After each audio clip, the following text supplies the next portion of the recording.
ত্রয়োদশ জাতীয় সংসদ নির্বাচন সামনে রেখে আবার আলোচনায় এসেছে না ভোট। অনেকেই প্রশ্ন করছেন, এবার কি না ভোট দেওয়ার সুযোগ আছে? উত্তরটি হলো হ্যাঁ, আছে। তবে এবার এই না ভোট আগের মতো নয়। নির্বাচন কমিশন এটি চালু করেছে নতুনভাবে। এবার সংসদ নির্বাচনের সঙ্গেই রয়েছে একটি গণভোট, যেখানেও না ভোট রয়েছে।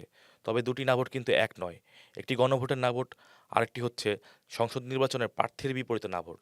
সহজ করে বললে, জাতীয় সংসদের ৩০০ আসনের মধ্যে শুধু সেই আসনগুলোতেই না ভোট থাকবে যেখানে একজন মাত্র প্রার্থী প্রতিদ্বন্দ্বিতা করবেন। আর যেসব আসনে একাধিক প্রার্থী থাকবেন সেখানে ব্যালট পেপারে না ভোট থাকবে না। নির্বাচন ব্যবস্থা সংস্কার কমিশনেই এই না ভোটের সুপারিশটি ফিরে এসেছে। বাংলাদেশে প্রথমবার না ভোট চালু হয়েছিল ২০০৮ সালের নির্বাচনে।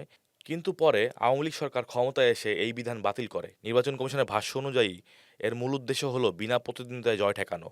নির্বাচন কমিশনার আব্দুর রহমান আল মাসুদ বলেছেন, একজন প্রার্থী থাকলেও তাকে ভোটের মধ্য দিয়ে নির্বাচিত হতে হবে। ২০২৪ সালের গণঅভ্যুত্থানের পর অন্তর্বর্তীকালীন সরকার নির্বাচনী ব্যবস্থা সংস্কারের উদ্যোগ নেয়। সংস্কার কমিশন তখন সুপারিশ করেছিল, সব আসনে যত প্রার্থী থাকুক ব্যালট পেপারে না ভোট রাখা হোক।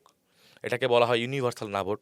কিন্তু নির্বাচন কমিশন সেই প্রস্তাব পুরোপুরি গ্রহণ করেনি, বরং চালু করেছে এই নতুন পদ্ধতি।